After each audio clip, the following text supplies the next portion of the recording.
ಆದಿಕಾಂಡ 13ನೇ ಅಧ್ಯಾಯ 6ನೆಯ ವಾಕ್ಯ. ಆ ಸ್ಥಳವು ಅವರಿಬ್ಬರ ಜೀವನಕ್ಕೆ ಸಾಲದೆ ಹೋಯಿತು. ಅವರಿಬ್ಬರ ಆಸ್ತಿ ಬಹಳವಾದುದರಿಂದ ಒಂದೇ ಸ್ಥಳದಲ್ಲಿ ವಾಸವಾಗಿರುವುದು ಅಸಾಧ್ಯವಾಯಿತು. ಈ ವಾಕ್ಯದಲ್ಲಿ ಅಬ್ರಹಾಮನು ಮತ್ತು ಲೋಟನ ಕುರಿತಾಗಿ ತಿಳಿಸಿ ನುಡಿದಂಥ ಸಂಗತಿಗಳನ್ನ ವಿವರಿಸಲಾಗಿದೆ. ನೋಡುವಂಥ ಸಮಯದಲ್ಲಿ ದೇವರು ಅಬ್ರಹಾಮನನ್ನು ತನಗೋಸ್ಕರ ಆರಿಸಿಕೊಂಡು ಅವನಿಗೆ ತಾನು ಹೇಳುವಂಥ ದೇಶಕ್ಕೆ ಹೊರಟು ಹೋಗೆಂಬುದಾಗಿ ಹೇಳುವಾಗ ಅವನು ಅದಕ್ಕಾಗಿ ಹೊರಡುವಂಥ ಸಮಯದಲ್ಲಿ ಅವನ ಸಹೋದರನ ಮಗನಾಗಿದ್ದಂಥ ಲೋಟನು ಕೂಡ ಅವನೊಂದಿಗೆ ಬರುವುದಕ್ಕೆ ಮುಂದಾದನು. ಈ ರೀತಿಯಾಗಿ ಅಬ್ರಹಾಮನು ಮತ್ತು ಲೋಟನು ಒಟ್ಟಿಗೆ ವಾಸಿಸುತ್ತಾ ಇದ್ದರೂ ದೇವರು ಅಬ್ರಹಾಮನನ್ನು ಆಶೀರ್ವದಿಸುವುದು ಮಾತ್ರ ಅವನೊಂದಿಗೆ ಇದ್ದಂಥ ಲೋಟನನ್ನು ಕೂಡ ಬಹಳವಾಗಿ ಆಶೀರ್ವದಿಸಿದರು. ಹೀಗಾಗಿ ಅವರು ಇದ್ದಂಥ ಸ್ಥಳವು ಅವರಿಬ್ಬರ ಜೀವನಕ್ಕೆ ಸಾಲದೆ ಹೋಯಿತು. ಅವರಿಬ್ಬರ ಆಸ್ತಿ ಬಹಳವಾದುದರಿಂದ ಒಂದೇ ಸ್ಥಳದಲ್ಲಿ ವಾಸಿಸುವುದು ಅಸಾಧ್ಯವಾಯಿತು. ಅಷ್ಟು ಮಾತ್ರವಲ್ಲ, ಅವರಿಬ್ಬರ ಆಳುಗಳಿಗೂ ಜಗಳಗಳು ಎದ್ದಂಥ ನಿಮಿತ್ತವಾಗಿ ಈಗ ಅಬ್ರಹಾಮನು ಲೋಟನಿಗೆ ನೀನು ನನ್ನಿಂದ ಅಗಲಿ ಹೋಗೆಂಬುದಾಗಿ ಹೇಳುತ್ತಾ ಇದ್ದಾನೆ. ಲೋಟನು ಕೂಡ ಮಾತಿಗೆ ಒಪ್ಪಿ ಸೊದೋಮರ ಪಟ್ಟಣಗಳನ್ನು ನೋಡಿ ಅಲ್ಲಿಗೆ ಹೋಗುತ್ತೇನೆಂಬುದಾಗಿ ಆಯ್ಕೆಯನ್ನ ಮಾಡಿ ಅಬ್ರಹಾಮನನ್ನು ಬಿಟ್ಟು ಹೋದನು. ಅಬ್ರಹಾಮನಾದರೂ ದೇವರು ಅವನಿಗೆ ವಾಗ್ದಾನ ಮಾಡಿದಂಥ ಕಾನಾನ್ ದೇಶದಲ್ಲಿ ಗೂಡಾರಗಳನ್ನು ಹಾಕಿಕೊಂಡು ಕರ್ತನಿಗೆ ಯಜ್ಞಗಳನ್ನು ಸಮರ್ಪಿಸುತ್ತಾ ದೇವರಿಗೆ ಒಪ್ಪುವಂತ ರೀತಿಯಲ್ಲಿ ಜೀವಿತವನ್ನ ನಡೆಸಿದನು. ಈ ರೀತಿಯಾಗಿ ಕೆಲವು ವರ್ಷಗಳ ನಂತರ ನೋಡುವಾಗ ಅಬ್ರಹಾಮನ ಆಶೀರ್ವಾದವಾದರೂ ಅಬ್ರಹಾಮನ ಆಸ್ತಿ ಐಶ್ವರ್ಯವಾದರೂ ಬಹಳ ಹೆಚ್ಚುತ್ತಲೇ ಇದೆ.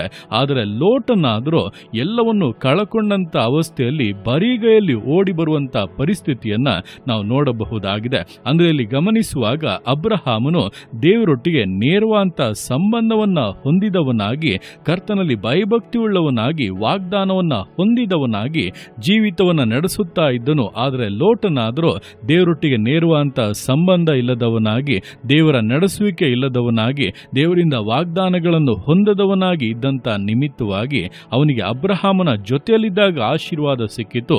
ಅಬ್ರಹಾಮನನ್ನು ಬಿಟ್ಟು ಹೋದ ನಂತರ ಹೊಂದಿದ್ದ ಆಶೀರ್ವಾದಗಳೆಲ್ಲವೂ ನಷ್ಟವಾಗಿ ಹೋಗುವಂತೆ ವಿಷಯಗಳು ಬದಲಾಗಿ ಬಿಟ್ಟವು.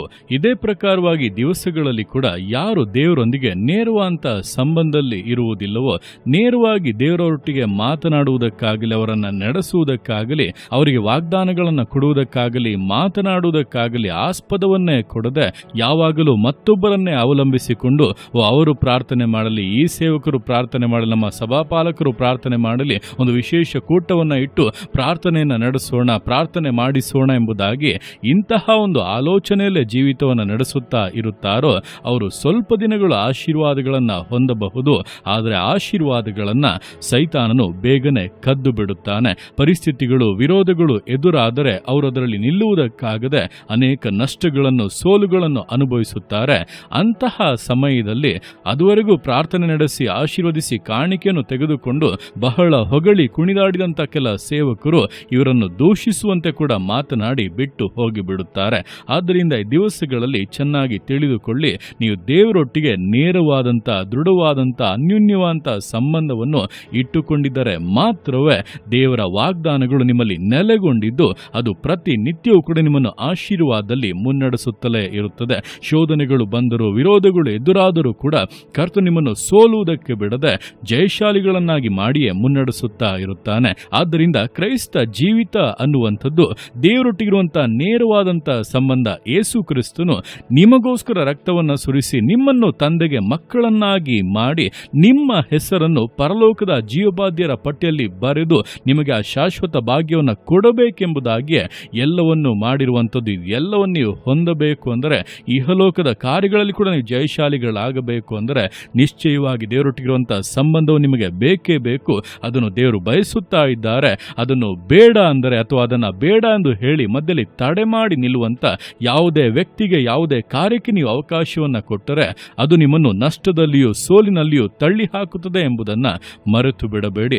ಆದ್ದರಿಂದ ದೇವರೊಟ್ಟಿಗಿರುವಂತಹ ನೇರವಾದಂಥ ಸಂಬಂಧಕ್ಕೂ ಆತನೊಟ್ಟಿಗೆ ಅನ್ಯೂನ್ಯತೆಯಿಂದ ಜೀವಿಸುವುದಕ್ಕೂ ನಿಮ್ಮನ್ನು ಒಪ್ಪಿಸಿ, ಅದುವೇ ಕ್ರೈಸ್ತ ಜೀವಿತ ಎಂಬುದನ್ನು ತಿಳಿದು ತಂದೆಗೆ ನೇರವಾಗಿ ಮಕ್ಕಳಾಗಿರುವಂಥ ನೀವು ನೇರವಾದಂಥ ಸಂಬಂಧದಲ್ಲಿ ಆತನೊಟ್ಟಿಗೆ ದೃಢವಾಗಿ ಅನ್ಯೂನ್ಯತೆಯಿಂದ, ಪ್ರೀತಿಯಿಂದ, ಹೊಂದಾಣಿಕೆಯಿಂದ ಆತನ ಆಲೋಚನೆಗಳನ್ನು ಹೊಂದಿ ಧೈರ್ಯವಾಗಿ, ಸಮರ್ಪಣೆಯಿಂದ, ವಿಧೇಯತೆಯಿಂದ ವಿಶ್ವಾಸ ಜೀವಿತಗಳನ್ನು ಮುನ್ನಡೆಸೋಣ. ದೇವರ ಕರಗಳಲ್ಲಿ ಸಮರ್ಪಿಸಿ ಪ್ರಾರ್ಥಿಸೋಣ.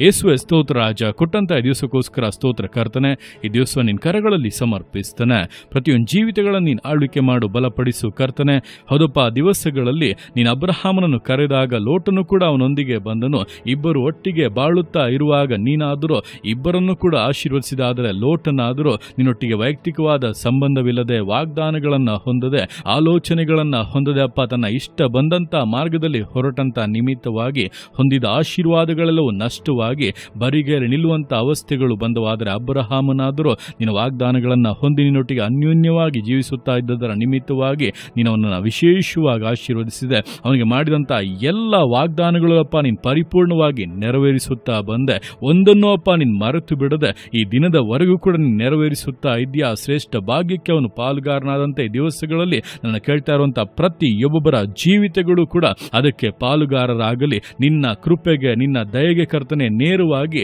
ಮಕ್ಕಳು ಎಂಬಂಥ ಸಂಬಂಧಕ್ಕೆ ಪ್ರತಿಯೊಬ್ಬೊಬ್ಬರು ಬರಲಿ. ನಿನ್ನೊಟ್ಟಿಗೆ ವೈಯಕ್ತಿಕವಾಗಿ ಅನ್ಯೂನ್ಯತೆಯಲ್ಲಿ ಜೀವಿಸಿ ನಿನ್ನ ಮಾರ್ಗದರ್ಶನದಲ್ಲಿ, ನಿನ್ನ ನಡೆಸುವಿಕೆಯಲ್ಲಪ್ಪ ಮುನ್ನಡೆದು ಜಯಶಾಲಿಗಳಾಗುವುದಕ್ಕೆ ಪ್ರತಿಯೊಬ್ಬೊಬ್ಬರಿಗೂ ಸಹಾಯ ಮಾಡು. ಹೊಂದಿದ ಆಶೀರ್ವಾದಗಳು ದೃಢವಾಗಿರಲಿ, ನೆಲೆಗೊಂಡಿರಲಿ. ಜಯದ ಮೇಲೆ ಜಯವನ್ನು ಅನುಗ್ರಹಿಸಿ ಮಾನಿಸು ಕರ್ತನೆ. ನಿನ್ನ ಆತೆಗೆ ಮಾಡುವಂಥ ನಿನ್ನ ಪ್ರೀತಿಗೋಸ್ಕರ, ಕೃಪೆಗೋಸ್ಕರ ನಿನಗೆ ಸ್ತೋತ್ರಗಳು. ಪ್ರತಿಯೊಂದು ಜೀವಿತಗಳನ್ನು ಅಪ್ಪ ನಿನ್ನ ಕರಗಳಲ್ಲಿ ಸಮರ್ಪಿಸ್ತಾ ಇದ್ದಾನೆ.